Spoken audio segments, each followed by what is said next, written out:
온라인에 들어온 우리 지체들에게도 우리 할렐루야 한번 인사하도록 하겠습니다. 할렐루야.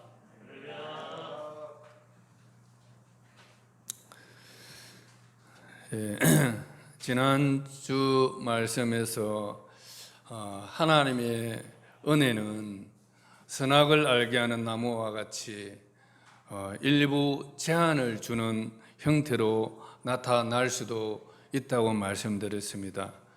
그런데 마침 이 하나님께서 우리에게 주신 은혜를 일부 제한을 주는 형태로 나타날 때 마치 자신의 권리가 침해당하는 것으로 여기는 것이 바로 죄의 시작의 한 양태라, 그렇게 말씀을 드렸습니다. 하나님께서 오늘 읽었던 이 말씀에서 같이 에덴 동산을 창설하시고 거기에 각종 나무들을 우리의 먹을거리로 다 주셨습니다. 그리고 에덴 동산을 경작하고 지키고 또 보호할 수 있도록 우리에게 다 은혜를 주셨습니다. 그런데 단 한 가지, 동산 중앙에 있는 선악을 알게 하는 나무의 열매는 먹지 말라. 이것이 마치 내가 당연히 누려야 될 그 은혜를 하나님이 제한하신 것으로 착각을 했다는 것입니다. 그것은 은혜를 당연한 권리로 착각하면서 죄가 들어올 수 있는 틈이 생긴 것이라고 말씀을 드렸습니다. 그래서 우리는 은혜를 당연한 권리로 착각하지 말아야 합니다. 그것이 지난주의 말씀의 요지였습니다. 요한복음 1장 16절에 보면 예수님에 대해서 말씀하시기를 우리가 다 그의 충만한 데서 받으니 은혜 위에 은혜르라. 한번 따라하겠습니다. 우리가 다 그의 충만한 데서 받으니 은혜 위에 은혜르라. 하나님의 은혜는 끝이 없습니다. 하나님의 은혜는 부족함이 없습니다. 우리 세상은 파이가 딱 나눠져 있기 때문에 그 파이 가지고 서로 빼앗아 먹으려고 경쟁하고 싸우지만 하나님의 은혜는 정말 부족함이 없습니다. 그래서 여러분들이 다 가지고 다 나눠 가지도 부족함이 없었습니다. 그래서 우리는 서로 경쟁하고 서로 싸울 필요가 없어요. 그래서 정말 하나님을 제대로 믿으면 하나님은 결코 결핍된 하나님이 아니라 풍성하신 분이십니다. 그래서 예수님이 이 땅에 오셨을 때 그 예수님을 보았을 때 은혜 위에 은혜르라, 이건 흘러 넘친다는 것입니다. 우리가 누리고 있는 모든 것은 하나님의 은혜임을 깨달아 알아야 합니다. 그래서 은혜 위에 은혜로 살아가는 그런 복이 있기를 축복합니다. 오늘은 하나님이 내신 생명나무와 또 선악을 알게 하는 나무의 중요한 참뜻이 무엇인가를 한번 살펴보기를 원합니다. 에덴 동산에 하나님의 그 검령, 이 검령이 선악을 알게 하는 나무의 열매를 먹지 말라는 이 검령이 오늘을 사는 우리에게 무슨 상관이 있는지 한번 살펴보기를 원합니다. 창세기 2장 9절에 여호와 하나님이 그 땅에서 보기에 아름답고 먹기에 좋은 나무가 나게 하시니 동산 가운데에는 생명나무와 선악을 알게 하는 나무도 있더라.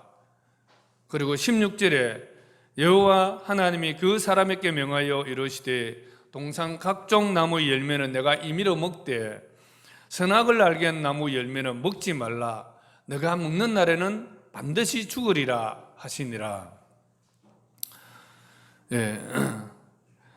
하나님의 은혜는 하라는 것도 있지만 하지 말라는 것도 있습니다.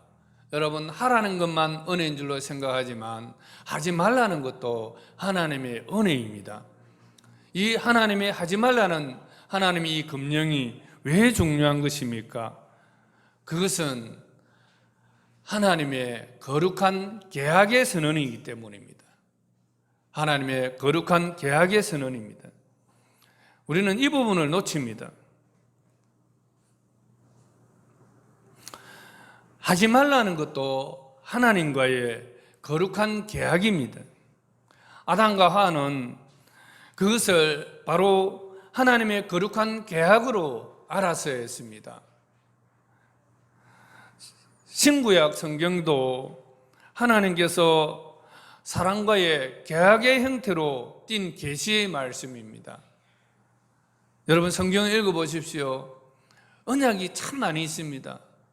그래서 이 언약이라는 것은 바로 크게 두 개로 나누어지는데, 예수님이 오시기 전에 언약을 옛 언약, 즉 구약이라고 하고, 예수님이 오신 이후의 언약을 새 언약, 신약이라고 합니다. 신구약 성도들의 모든 축복과 저주는 이 계약 안에서 온다는 것을 우리는 알아야 합니다.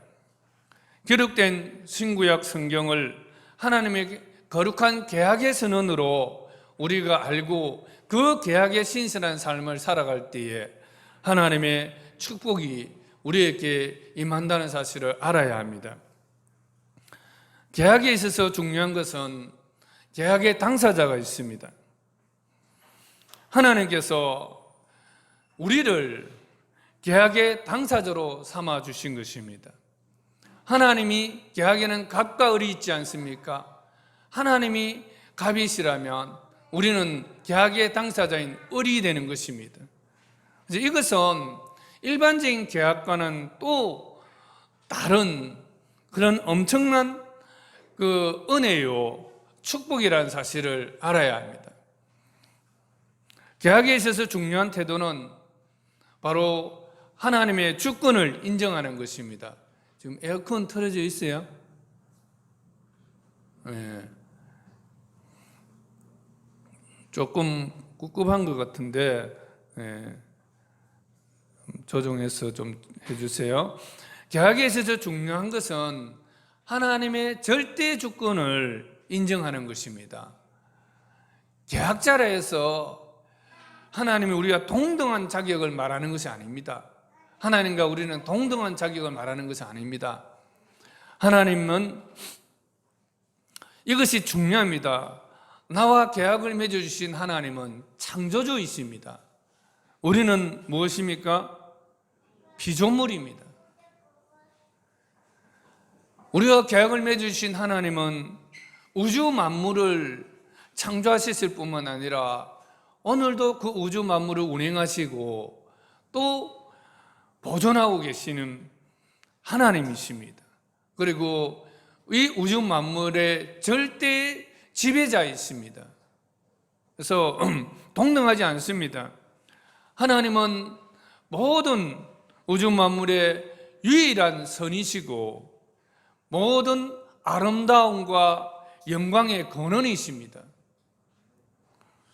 하나님은 모든 피조물들의 유일한 복의 근원이십니다. 아멘.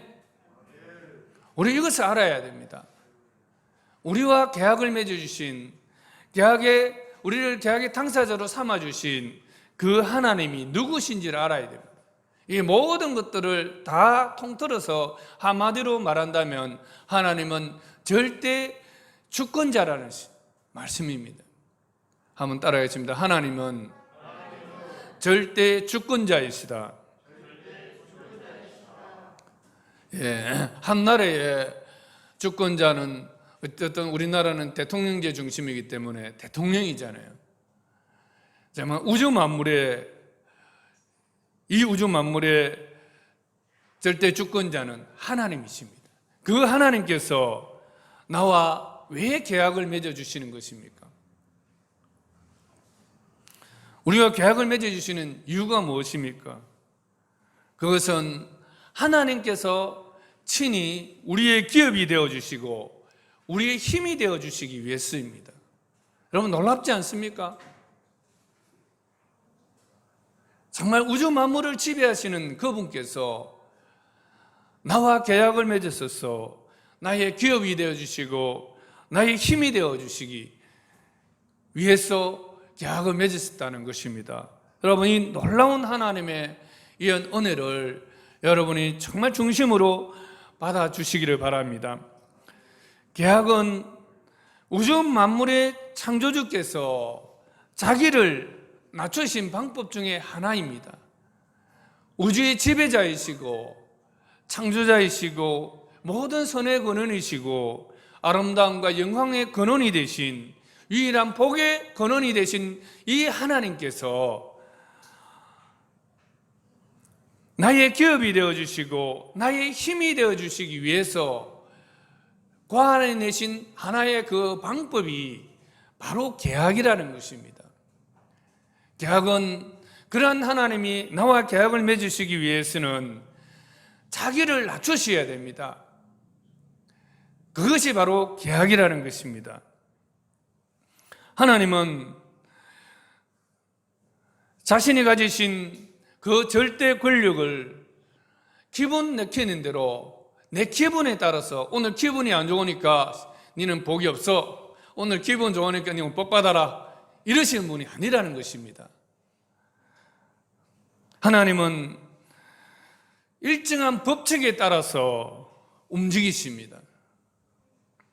이 일정한 법칙이 바로 언약 혹은 계약이라고 말하는 것입니다.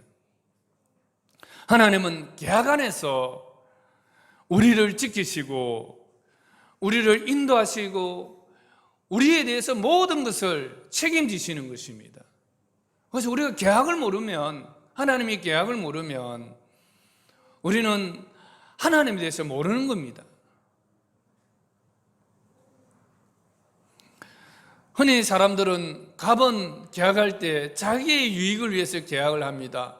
그래서 요즘 보면 엔터테인먼트 이런 계약을 보면 노예 계약이다. 아무것도 모르는 아들 그때 순진할 때 잡아가고 계약해서 완전 평생 노예처럼 부리는 그런 노예 계약을 맺지 않습니까? 그러나 하나님께서는 우리와 맺으신 그 계약은 노예 계약이 아니라 은혜를 주시기 위한 계약입니다. 갑질하기 위해서가 아니라 계약의 당사자인 우리의 위치까지 친히 내려오셨습니다. 낮아지셨습니다. 그분이 누구예요? 예수님이십니다. 계약의 당사자인 우리의 위치까지 육신을 입고 사람의 몸으로, 사람의 형태로 나타나셔서 우리를 당신의 위치, 하늘 보좌 우편 그 영광의 위치에까지 끌어올리시기 위해서 계약을 맺으신 것입니다. 여러분, 하나님의 은혜가 느껴지십니까? 그래서 빌립보서 2장 6절에서 보면 빌립보서 2장 6절 한번 띄워주세요.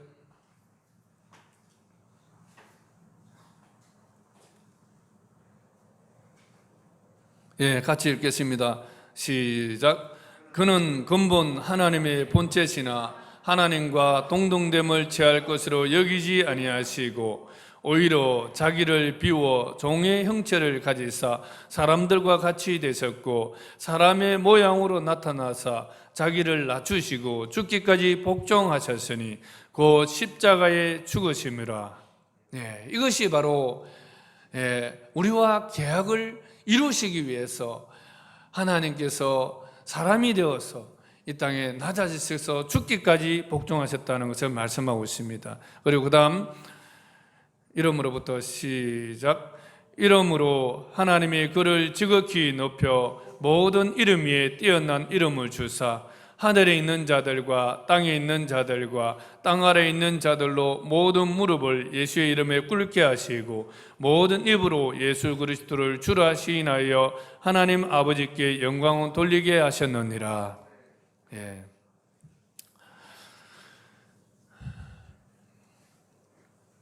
쌍방은, 계약은 쌍방이 책임져야 할 책임과 의무가 있습니다. 쌍방이 지켜야 할 책임과 의무가 있습니다. 결혼도 여러분 계약입니다. 어찌 보면 사랑이라고 말하고 있겠지만 결혼 세약을 하지 않습니까? 이것은 엄격하게 말하면 남녀가 부부가 되는 계약을 한 것입니다. 근데 이 계약에 대해서 모르면 사람들은 너무나 이거 쉽게 결혼하고 쉽게 헤어집니다. 부부는 결혼의 신성한 언약에 대한 책임과 의무를 지켜야 합니다. 부부가 되었습니다는 이 선언 자체는 죽음도 갈라놓을 수 없는 하나님 앞에서 한 선언입니다. 거룩한 선언입니다. 그러므로 이 선언을 했다는 것은 계약을 한 것입니다. 부부의 세약에 대한 마음과 목숨과 힘을 다해서 지켜내야 할 서로의 간에 신의가 있어야 하는 것입니다. 그런데 그런 거 없이 결혼을 하는 사람들 많습니다. 그냥 자기들끼리 기분 내키는 대로 막 이게 흥을 또 꾸면서 결혼식을 합니다. 그러나 그런 결혼이 얼마나 이 계약에 대한 중요성을 알겠습니까? 그래서 결혼은 결혼 예배해야 합니다. 하나님 앞에서 정말 서약하는 엄중한 그런 시간인 것입니다. 그리스도인의 신용은 하나님과 언약에 대한 신실함에서 나오는 것입니다. 미국은 안수 집사만 되어도 은행에 가서 보증 없이 대출을 할 수 있다고 합니다. 여러분 놀랍지 않습니까? 우리나라는 보증을 해도 2중, 3중 보증을 요구하는 데 많습니다. 왜 그런 거예요? 신용의 문제입니다. 내가 당신을 어떻게 믿냐? 그런데 교회 안수 집사만 돼도 신용 없이도 대출을 해준다는 것입니다. 여러분 이건 놀랍지 않습니까? 그만큼 신용이 중요합니다. 미국의 그 안수 집사가 된다는 것은 그만큼 교회가 계약에 신실한 그런 신용을 사회로부터 얻은 것입니다.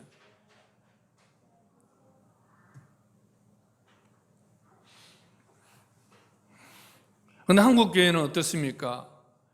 미국은 주로 침례교회가 주류입니다. 우리 한국 교회는 장로교회가 주류입니다. 그래서 미국은 침례교회에서는 장로가 없잖아요. 그래서 안수 집사가 장로격입니다. 그래서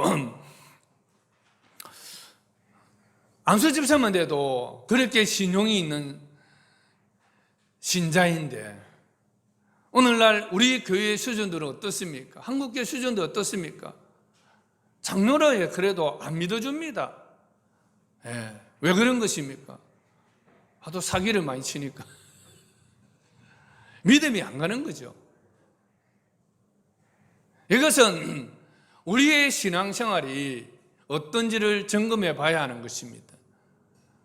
우리 그리스도인의 신앙생활이 정말 신용이 있는가? 우리를 돌아봐야 하는 것이죠. 내가 죽어도 이렇게 한다고 말을 하지만 안 믿어줘요. 그 사람의 말에 대해서. 이게 정말 서글픈 것입니다. 맹세를 해도 죽음을 걸고 맹세를 해도 믿어주지 않는 사회입니다.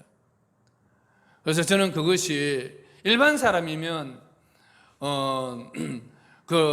별 문제가 없겠지만 그렇다 치더라도 우리 그리스도인들 더군다나 교회의 중직들, 안수집사들, 장로들, 목사들의 말들조차도 믿어주지 않는다면 이것은 남의 문제가 아니라 우리의 책임입니다. 하나님의 말씀을 대하는 우리의 태도가 잘못되어 있다는 것을 반영하고 있는 것입니다.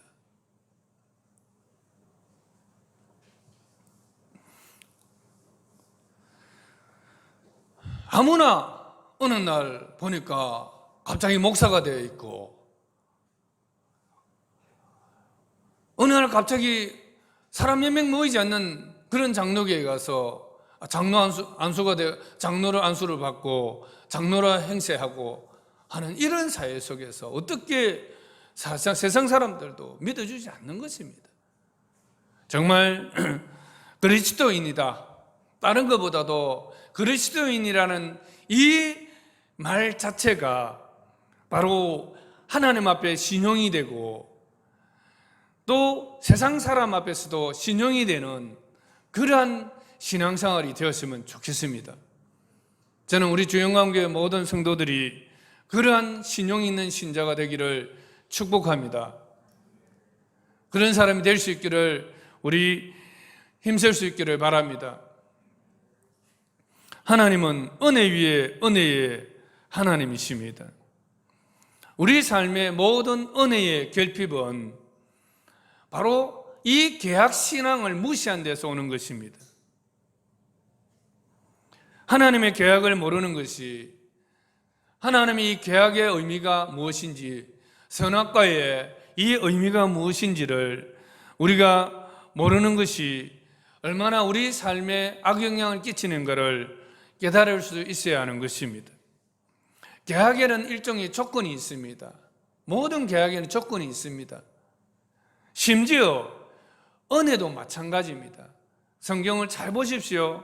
네가 은혜를 받고 싶냐? 은혜를 받고 싶으면 그냥 덮어놓고 주는 것이 아니라 내가 이렇게 하면 이 은혜를 내게 줄 것이다. 이런 행태로 나타나고 있습니다. 심지어 은혜조차도 그렇습니다. 이것이 하나님의 거룩한 법칙입니다. 예수 그리스도 안에서 우리가 아무 공로도 없이 제사함을 받고 구원을 받는데 이것조차도 엄밀히 말하면 어떤 조건 안에서 주어지는 것입니다. 그 조건이 무엇입니까? 믿음입니다.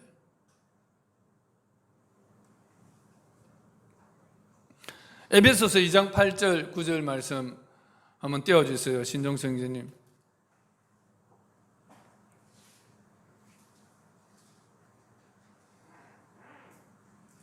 예.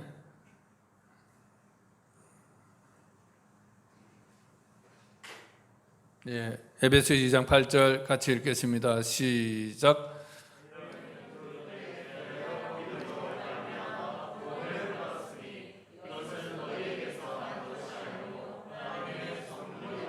예. 구원은 무엇이라고요? 은혜. 구원은 선물이다. 구원은 우리 행위에서 난 것이 아니라 하나님에게서 난 것이다. 아멘? 그런데 이 구원조차도 무엇으로 말미암아 우리 것이 되는 것입니까? 믿음으로 말미암아. 믿지 않는데 어떻게 줄 수가 없습니다. 하나님이 은혜의 하나님께서 우리에게 구원을 예비하시고 그 구원을 주시기를 원하시는데 어떨 때? 믿음으로. 우리가 믿을 때 주시는 것입니다. 요한복음 3장 16절 말씀 한번 띄워주세요. 같이 읽겠습니다. 시작.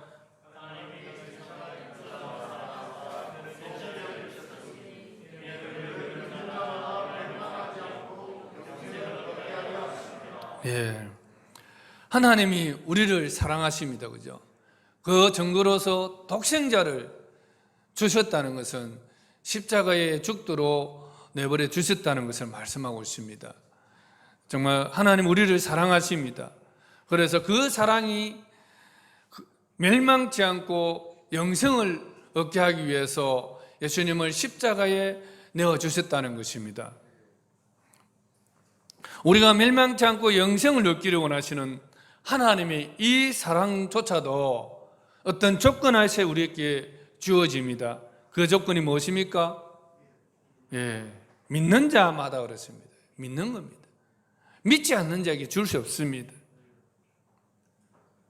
이것이 바로 계약입니다. 하나님은 이 은혜를 주시기를 원하시기 위해서 하나님이 계약이라는 행태로 낮아주셔서 우리와 맺어주신 것입니다. 우리에게는 그 은혜를 누릴 수 있도록 하기 위해서 단순히 믿기만 해라. 그러면 내가 이것을 너에게 주겠다. 그런데도 불구하고 믿지를 않는 것입니다. 믿음이란 것은 그냥 입으로 시인하는 것만이 아니고 우리 입으로 시인할 뿐만 아니라 내 평생 죽음이 다하는 날, 내 목숨이 다하는 날까지 그것을 신뢰하고 따라가는 것입니다. 의지하는 것입니다. 이것이 하나님의 거룩한 법칙입니다. 지금 지옥으로 들어가는 사람들, 다 멸망하는 사람들, 바로 하나님이 계약의 형태를 알지 못하기 때문에 그런 것입니다. 그래서 우리는 때를 얻든지 못 얻든지 하나님의 이 계약을 전해야 합니다. 그리고 이 계약 가운데 들어오도록 우리가 설득하고 복음을 전하고 설득하고 하는 이 일들을 해야 하는 것입니다. 하나님은 내가 원하지 않는데도 억지로 밀어넣으시는 분이 아닙니다. 계약 안에서 움직이신다는 사실을 우리는 잘 알아야 합니다. 그리고 이 계약은 하나님께서 하신 계약은, 하나님은 죽으실 수 없는 분이잖아요. 우리 인간의 말로 말하면 진짜 인간의 말로 최고로 표현할 수 있는 그 표현이 무엇입니까? 내 목숨 걸고 지킨다, 그런 표현이겠죠. 그래서 하나님께서 아브라함과 언약을 놨을 때, 계약을 맺을 때에 이와 같은 표현을 썼었어요. 짐승을 넣고 그 짐승을 갈라가지고 그 사이로 하나님이 지나갔었습니다.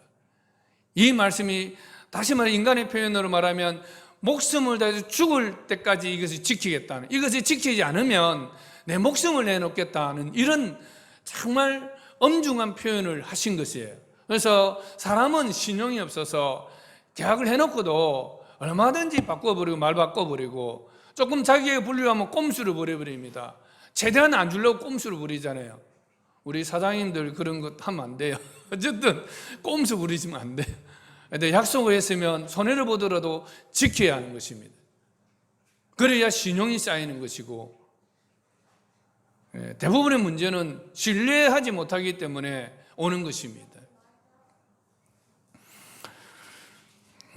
계속 말씀드렸지만 하나님은 일정한 법칙하에서 움직이신다고 말씀드렸습니다. 그래서 이 사실을 아는 사람과 알지 못하는 사람의 신앙생활은 180도 다릅니다. 완전히 다릅니다. 하나님이 이러이러하면 은혜를 주시는 분이라는 알고 그 은혜를 붙들고 그 은혜에 신실하게 살아가고자 하는 사람과 그냥 하나님 앞에 신용 없이 마음대로 살아가는 사람 차이는, 생활에 확연한 차이가 납니다. 이 사람은 일반 생활도 차이가 나요. 저는 골로새서 3장에 있는 말씀, 무슨 일을 하든지 죽게 하듯 하고 사람에게 하듯 하지 말라. 이는 내 기업의 상을 죽게로 받을 줄 알미니라. 저는 이 말씀이 정말 제가 직장생활 시작할 때 받았던 말씀이에요. 그래서 직장생활을 할 때에도 사람 앞에서 하는 것이 아니라 하나님 앞에서 하는 거예요. 그러면 하나님이 기업을 주신다고 약속하고 있지 않습니까? 하나님이 보상해 주신다. 그렇기 때문에 하나님 앞에서 정말 온 힘을 다해서 직장생활을 하는 것입니다. 사람 눈가림을 하지 않습니다. 아무도 내 위에 사람이 없을 때에도 내 혼자서 남아서 일을 처리 다 하고 끝을 내는 거예요. 그것은 하나님의 계약이 일반 생활 속에서도 있기 때문입니다. 이런 삶을 사는 것과 눈가림으로 직장생활을 하는 사는 사람의 그 삶의 열매는 분명히 직장생활이 다르게 평가될 수밖에 없습니다. 잘 되는 데는 분명한 원리가 있습니다. 이유가 있습니다.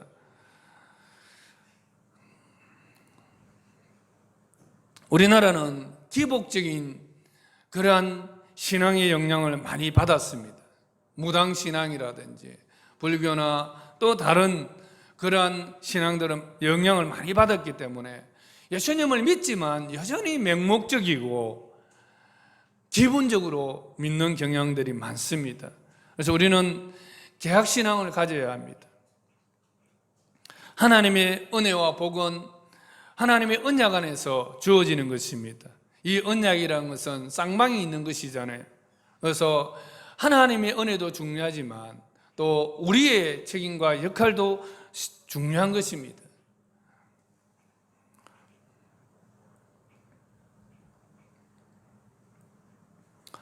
예레미야 32장 38절 말씀을 한번 보도록 하겠습니다.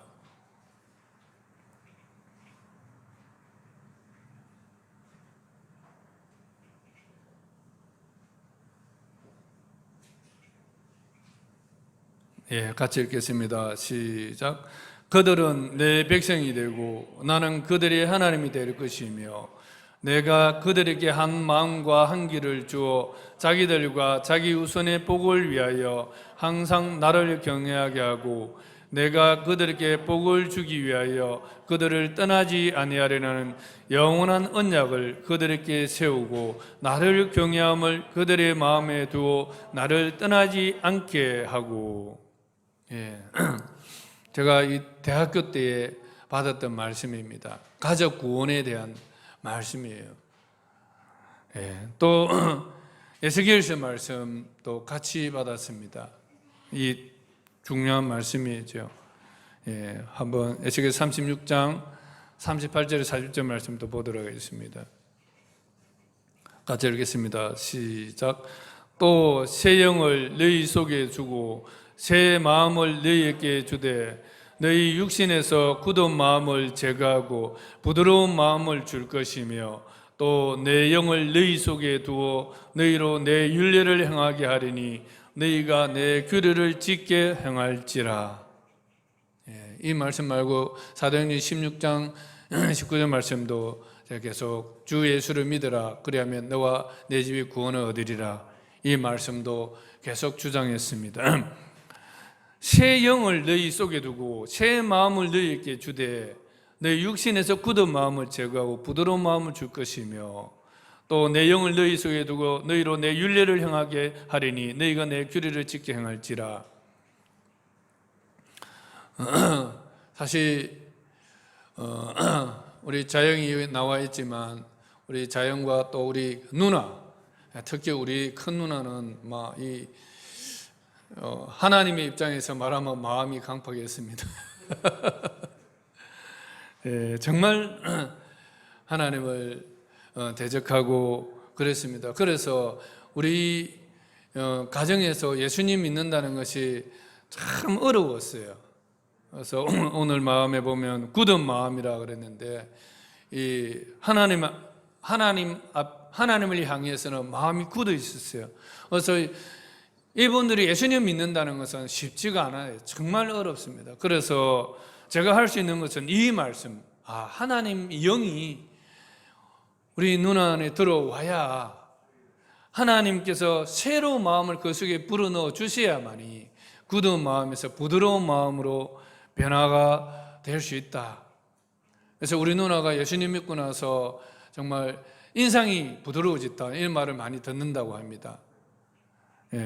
하나님께서 그 속에 들어오셔야만이, 하나님의 영이 그 속에 들어오셔야만이 변화가 일어날 수 있다는 것입니다. 그래서 제가 할 수 있는 기도는 하나님 새 영을 주십시오, 그 속에 새 마음을 주십시오, 이 기도밖에 없었어요. 이 약속의 말씀을 붙들고 기도했습니다. 그런데 하나님께서 전혀 우리가 예상할 수 없는 방식으로 하나님이 우리 누나 마음속에 오시고, 오히려 그 좋아하던 술조차도 술만 들어가면 피가 나온다 하잖아요. 그러니까 술을 끊게 되고 완전히 하나님이 변화시켜 주시지 않습니까? 이것이 하나님이 하시는 일입니다. 이것은 하나님의 저와 맺은 계약이잖아요. 하나님께서 나에게 찾아오셔서 이렇게 약속을 해주셨어요. 그래서 저는 기도하는 것은 하나님만이 하실 수 있습니다. 하나님만이 하실 수 있습니다. 하나님이 우리 누나 마음속에 오셔서 새 영, 하나님의 새 사람으로 변화시켜 주십시오. 굳은 마음을 부드러운 마음으로 변화시켜 주십시오. 여러분, 계약이라는 것이 바로 이런 것입니다.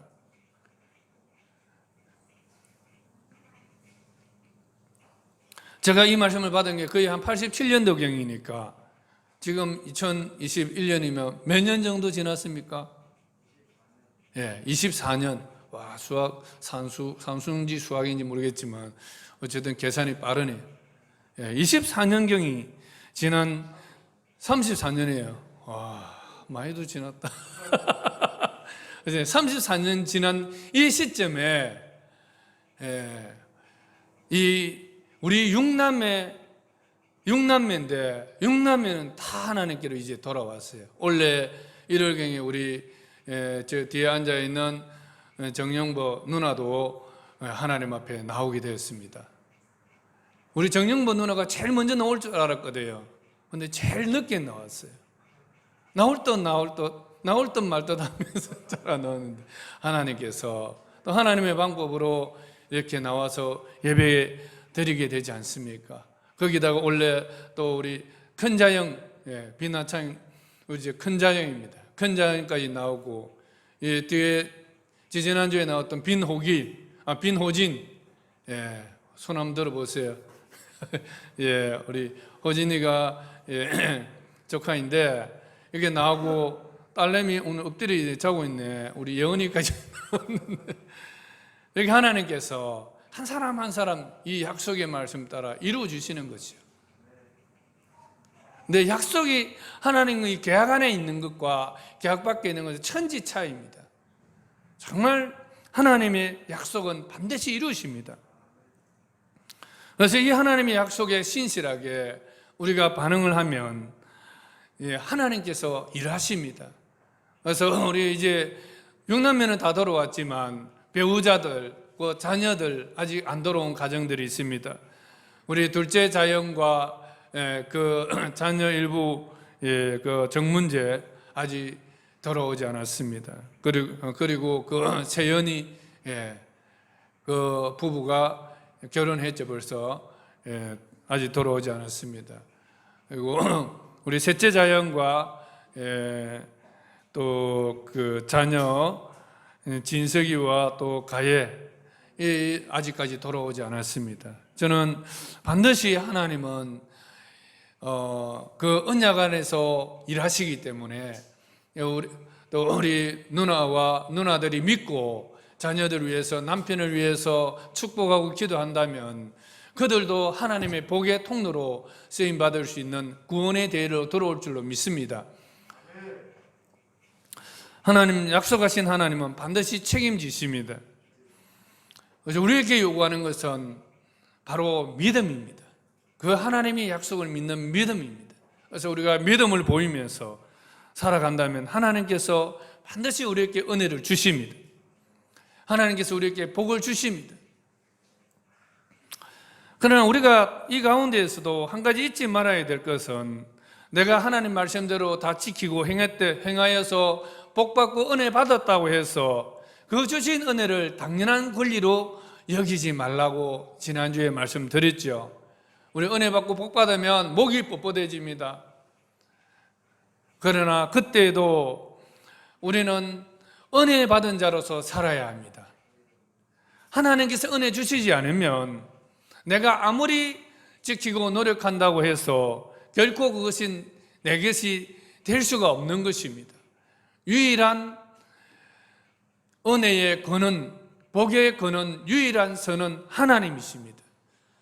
그렇기 때문에 그때에도 우리가 교만하지 아니하고 항상 겸손하게 은혜 받은 자로서 살아갈 수 있기를 축복합니다. 철저하게 하나님이 내 삶의 하나님이 되시고 내가 그분의 자녀의 신분에서 언약 백성으로서 신실하게 살아가면 하나님께서는 우리의 모든 것이 되어주시고 우리의 빛이 되어주시고 우리 삶의 의가 되어주신다는 사실을 믿으시기 바랍니다. 하나님은 내가 나를 아는 것보다 더 나를 잘 아십니다. 나의 미래까지도 다 아십니다. 우리가 그분의 언약 안에서 신실하게 살아가기만 한다면 하나님께서는 저와 여러분의 모든 미래까지 책임져 주시는 분이심을 아시기 바랍니다. 영생의 복만이 아니라 이 땅에서도 성경에 약속하신 복들이 많이 있습니다. 그런 약속하신 복들을 다 누릴 수 있는 여러분 되시기를 축복합니다.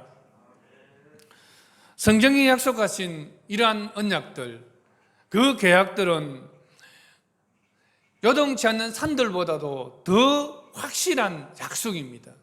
여러분, 이 약속을 무엇보다도 확실하게 여러분 받아들이시고 믿으시기를 바랍니다. 하나님의 약속은 반드시 성취될 수 있고 성취되어질 것을 믿으시기를 바랍니다.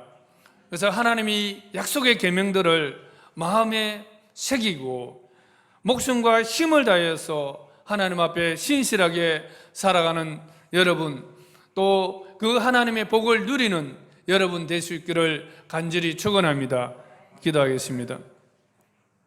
하나님 아버지, 참으로 감사합니다.